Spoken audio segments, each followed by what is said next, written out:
सहाफ़त का मंजरनामा है वो बहुत अफसोसनाक है। देख करके अफसोस होता है कि इस तरह की सहाफ़त हम लोग कर रहे हैं। हिंदुस्तान के एक बड़े मीडिया हाउस में ग्रुप एडिटर था, ऑल इंडिया हेड था, कि बहुत सारे लोग आज टीवी चैनल्स पे कहते हैं खड़े हो कि मुझे निकाल दिया।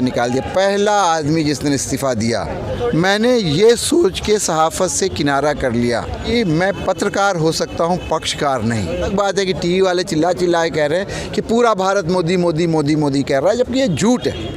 भी समाज सुधार या हिंदू समाज में सुधार का जो भी मूवमेंट हुआ वो साउथ में हुआ, इसलिए आज इनकी दाल वहाँ नहीं गल रही है। पढ़ लिख लिया, जिस दिन आपके हाथ में रोज़गार हो गया, आप हिंदू मुसलमान और मस्जिद के मंदिर के झगड़े से बाहर निकल जाइएगा, जो साउथ में हुआ। Modi is nervous to the core in 2024। आपकी स्पीच में आज भी सहाफ़त की झलक दिखी। बिहार की सरजमीन से दिल्ली की सरजमीन पे आए, कैसा लगा सर आपको आज के इस प्रोग्राम को लेकर? दुनिया भर में रह करके मैंने 30 साल सहाफ़त की है, तो जाहिर सी बात है कि वो तो मेरे रगों में है।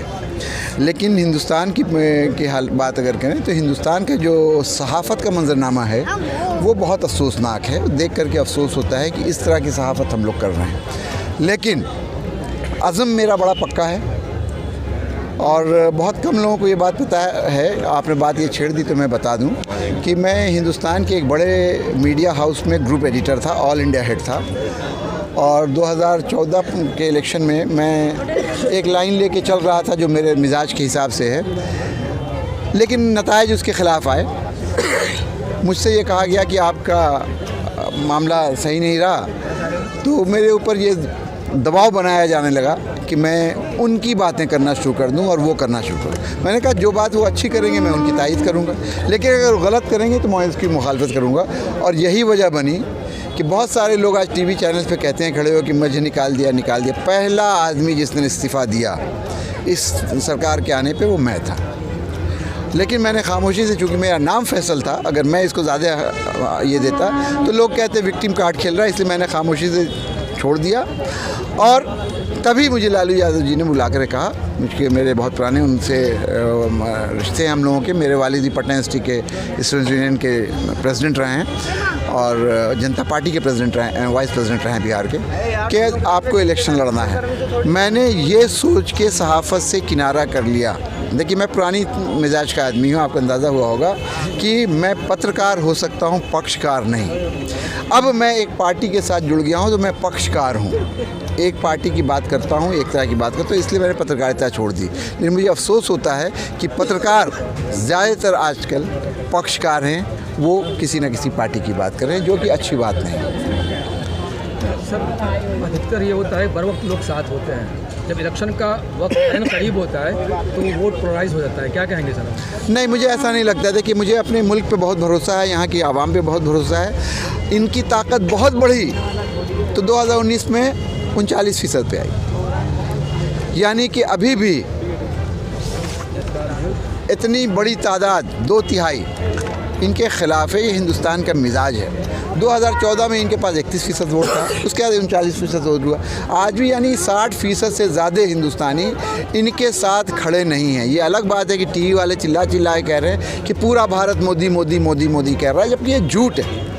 जो कुछ हो रहा है वो सिर्फ हिंदी हार्टलैंड में हो रहा है, हिंदी पट्टी में हो रहा है। और उसकी भी वजह है, चूँकि आपने बात छिड़ी है इसलिए मैं कह दूँ कि देखिए, हिंदुस्तान के मिजाज की अगर बात कीजिएगा तो हिंदुस्तान में जितने भी रिफॉर्म के, समाज सुधार के मूवमेंट हुए हैं वो नॉर्थ में इंडिया में नहीं हुए हैं, ये हिंदी बेल्ट में कम हुए हैं ज़्यादातर। चाहे वो पेरियार का मूवमेंट हो, अन्ना दुराई का मूवमेंट हो, गौरी अम्मा का मूवमेंट हो, राम मोहन राय का मूवमेंट हो, जो भी समाज सुधार या हिंदू समाज में सुधार का जो भी मूवमेंट हुआ वो साउथ में हुआ, इसलिए आज इनकी दाल वहाँ नहीं गल रही है। हमारे यहाँ इनकी दाल इसलिए गल रही है कि हमारे यहाँ एजुकेशन की, शिक्षा की कमी है। हमारे यहाँ दाल इसलिए इनकी गल रही है कि यहाँ पे अंधविश्वास है। हमारे यहाँ दाल इसलिए गल रही है कि हमारे पास करने को कोई रोज़गार नहीं है। जिस दिन आप बाखबर हो गए, जिस दिन आप पढ़ लिख लिया, जिस दिन आपके हाथ में रोज़गार हो गया, आप हिंदू मुसलमान और मस्जिद के मंदिर के झगड़े से बाहर निकल जाइएगा, जो साउथ में हुआ। आप जाके देखिए, वहाँ ये जाते हैं, पूरी ताकत लगाते हैं, एक सीट नहीं जीत पाते हैं केरला में। तो ये जो झूठ फैलाया जा रहा है उस पे नहीं जाना है। हम लोगों को ये मान के चलना है कि जो ताकत इनकी थी ये उतना तक आ गए हैं, अब इनका ज़वाल शुरू हुआ। और मैं यकीन दिला रहा हूँ, मंच पर से भी कहा, फिर आपके हवाले से ये कहना चाह रहा हूँ कि इस बार 2024 में जितना ये नर्वस हैं, Modi is nervous to the core in 2024। मैं अंग्रेज़ी में ये बात कह रहा हूँ कि पूरी तरह से घबराए हुए हैं, हैरान हैं, परेशान हैं। अभी नीतीश कुमार को लेकर के आए तो उनको लगा कि वाह वाह वाह वाह, अब तो बिहार में लूट हो जाएगी, बिहार में हमारी सीट होगी।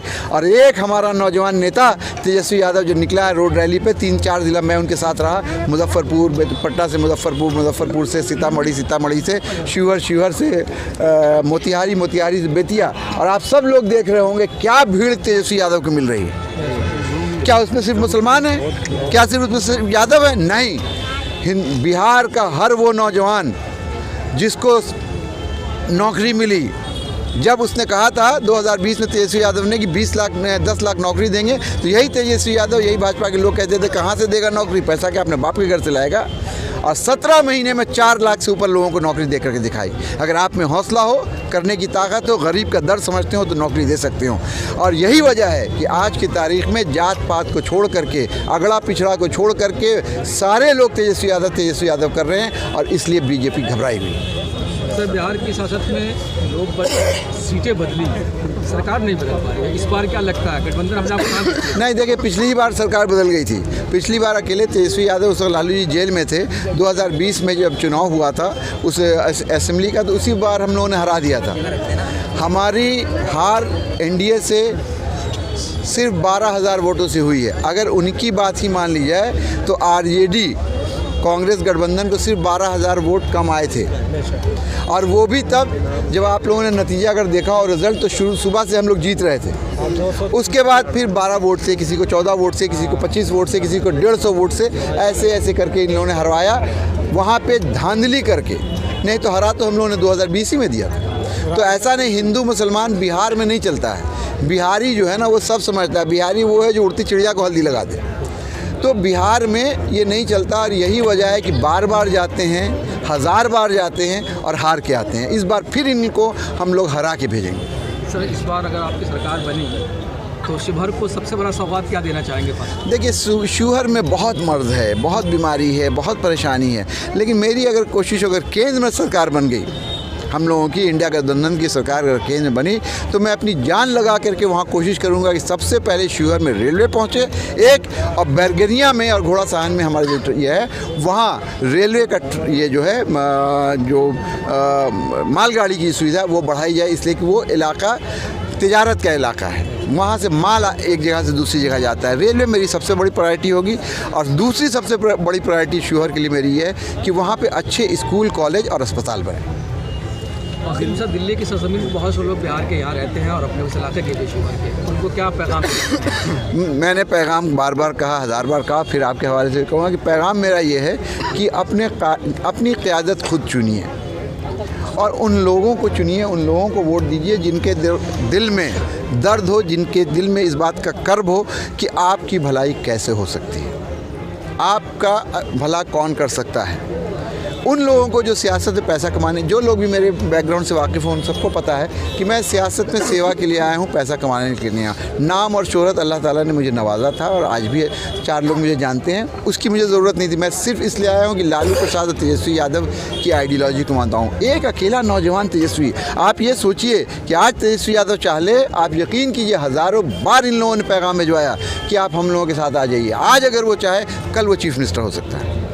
लेकिन नहीं, एक आइडियोलॉजी है, एक कमिटमेंट है कि नहीं, हमको अक़लियत को साथ लेके चलना है, पिछड़ों के साथ लेके चलना है, दबे कुचले लोगों को साथ लेके चलना है और दूसरों को भी, A to Z की बात करते हैं तेजस्वी, सबको साथ लेके चलना है, बिहार का विकास करना है। तो बिहार के विकास की बात करने वाला तेजस्वी यादव इतना बड़ा हीरो है अभी आज की तारीख में, ना सिर्फ बिहार की सियासत में बल्कि हिंदुस्तान की सियासत में, कि ये दिल्ली वाले घबरा रहे हैं उससे।